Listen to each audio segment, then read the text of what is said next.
दरवर्षी 15 ऑगस्ट हा दिवस आपण स्वातंत्र्य दिन म्हणून साजरा करतो, परंतु या वर्षीचा स्वातंत्र्य दिन सोलापूर वन विभाग व सर्पप्रेमींसाठी विशेष ठरलाय। त्याचे कारणही तसेच होते। स्वातंत्र्य दिनाच्या पूर्वसंध्येला म्हणजे 14 ऑगस्ट रोजी सायंकाळी सोलापूर वन विभाग व नाग फाउंडेशनच्या वतीने 13 सापांच्या पिल्लांना त्यांच्या नैसर्गिक अधिवासात मुक्त करत स्वतंत्र बहाल केला आहे। 27 जून रोजी नाग फाउंडेशनचे उपाध्यक्ष सर्पमित्र विनोद गायकवाड यांना मंजुनाथ नगर लिमियेवाडी येथील नागरिक रामचंद्र नवगिरे यांनी त्यांच्या घरामध्ये काही अंडे असल्याचे सांगितलं। सर्पमित्र विनोद यांनी घटनास्थळी जाऊन पाहणी केली असता त्यांना ही अंडी सापाची असावीत असा संशय आला। तेथील उपस्थितांनी ही अंडी नष्ट करण्याचा निर्णय घेतला होता, परंतु तसे होऊ न देता विनोद गायकवाड यांनी तातडीने सोलापूरचे सर्प अभ्यासक तथा नाग फाउंडेशनचे मार्गदर्शक राहुल शिंदे यांना या घटनेची माहिती दिली, परंतु सर्प अभ्यासक राहुल शिंदे हे परगावी असल्याने विनोद गायकवाड यांनी या अंड्याचे फोटो व व्हिडिओ पाठवून माहिती घेतली। अंडी सापाचीच असल्याचे स्पष्ट झाले, परंतु कोणत्या सापाची असतील हे अस्पष्ट होते। त्यामुळे सर्प अभ्यासक राहुल शिंदे व सोलापूर वन विभाग यांच्या मार्गदर्शनाखाली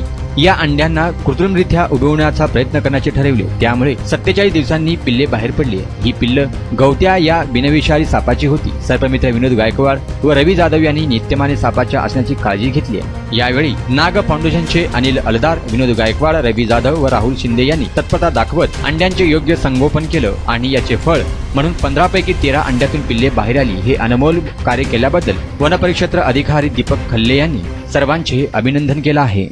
दिनांक 27 जून रोजी नाग फाउंडेशनचे उपाध्यक्ष विनोद गायकवाड यांना सापांची अंडी सापडली, तर त्यांनी ती अंडी कोणत्या सापाची आहेत हे आयडेंटिफाय करायचा प्रयत्न केला आणि मला पाठवलं, पण अंडी आयडेंटिफाय झाले नाहीत आणि त्याला आम्ही थोडेसे विषारी सापाचे असतील या पद्धतीने त्याला इन्क्युबेट करायचा प्रयत्न केला। फॉरेस्ट डिपार्टमेंटला इन्फॉर्म केलं आणि त्याला जे आयडियल टेम्परेचर लागतं 28 डिग्रीज टू 32 डिग्रीज, तर ते आयडियल टेम्परेचर मेंटेन करून त्यांना इन्क्युबेट केलं आणि काल तारीख किती होती सांगा?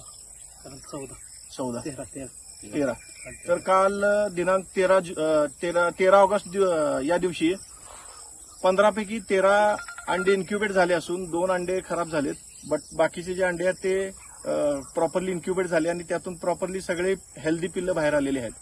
तर याच्याबद्दल बाकीची जी काय माहिती असतील ते आमचे नाग फाउंडेशनचे अध्यक्ष अनिल अलदार बोलतील।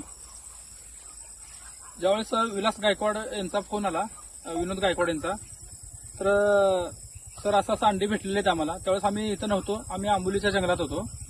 मग त्यांना सांगितलं की अंडे जसे आहेत तसेच ठेवा, तर नाही म्हणले ते ज्यांच्या इथं निघले ते फेकून देणार आहेत। म्हणलं तसं काय करू नका, आपण ते त्यांना जगवूया, त्या अंड्यातून जे पिल्ले निघतील तेवढे आपण वन विभागाच्या मार्फत सोडण्यात येऊया म्हणून यांना आम्ही तिथूनच मार्गदर्शन केलं, कारण की आम्ही सोलापुरात नव्हतो, आमचे सर्प अभ्यासक राहुल शिंदे पण नव्हते आणि मी स्वतःही नव्हतो इथं।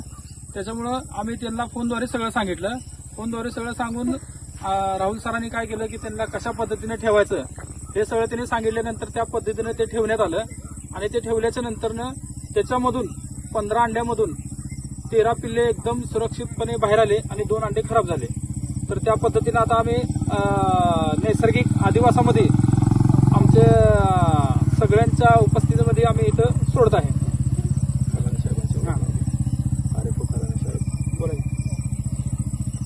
तर सापाला त्याच्या नैसर्गिक आदिवासात सोडताना धैर्यशील पाटील DCF सोलापूर सरांनी आम्हाला मार्गदर्शन केलं याला नैसर्गिक आदिवासात सोडण्यासाठी।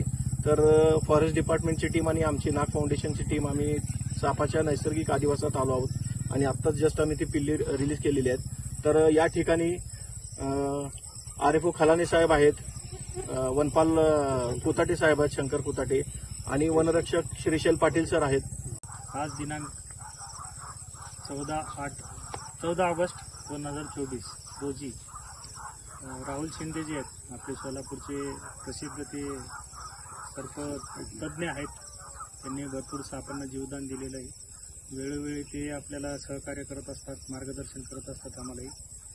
आणि साप हाताळणं म्हणजे ही चेष्टा नाही आणि त्यांनी आता हे जे काही त्यांच्याकडे साप आले होते, सापांची अंडी त्यांना प्राप्त झाली होती, त्या सापांच्या अंड्यांना मधून त्या पिल्लांना जीवदान देऊन त्यांना जे काय त्यांचा अभ्यास होता त्याच्याबद्दल त्यांचं ज्ञान वापरून त्यांनी आज 15 पैकी 13 सापांना जीवदान दिलेलं आहे आणि आमच्या देखरेखीखाली आम्हाला सगळी त्यांनी कल्पना दिली होती आणि कल्पना देऊन आम्ही त्यांच्या सोबत काम म्हणजे म्हणजे त्यांच्या देखरेख करत होतो. त्यांनाही मार्गदर्शन काय लागलं तर वेळोवेळी तेही आम्ही करत होतो. आणि त्यानुसार आज सांगायला आनंद होतोय आणि त्यांचंही अभिनंदन करतो या माध्यमातून की त्यांनी आज 15 पैकी 13 साप निसर्गमुक्त केलेत. आणि खरंच ही अभिमानास्पद गोष्ट आहे. सोलापुरात म्हणत किंवा आपल्या शहरात अशी तज्ज्ञ माणसं आहेत जे सापांना जीवदान देतात. आणि शक्यतोवर माणूस हा साप म्हटलं का घाबरणारा प्राणी आहे. तसा प्राणीच आहेत आपण पण. हो. तर त्याच्यामुळे सापांना असं जीवदान दिलं तर प्रेरणा मिळाली. तर साप लोकांच्या मनातली ती भीती आहे ती निश्चितच कमी होईल. एवढं बोलून माझे